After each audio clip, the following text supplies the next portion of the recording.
唉，港式蛋撻大家就食得多啦，今次就介紹呢個極奢華嘅法式蛋撻，鬆脆嘅撻皮入邊有裝滿雲呢拿滋嘅蛋漿，好正噶。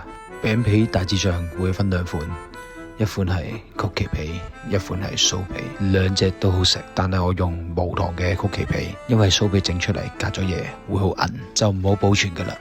法式蛋撻好氣少少，蛋漿要成條雲呢拿車落去先至夠味道噶，車一斤咁就冇咗幾廿蚊噶啦。有啲 recipe 會加埋牛油去煮，但係我唔會，因為加牛油太流啦。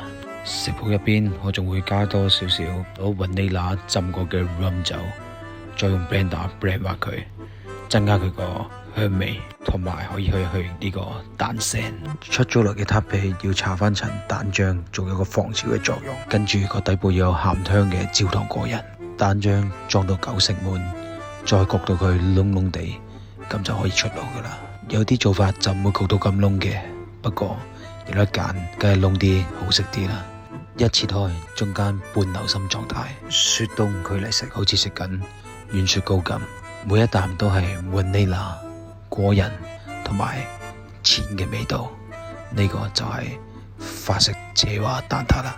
最後包裝之前掃少少嘅面果膠，等佢個賣相可以更加精神啲。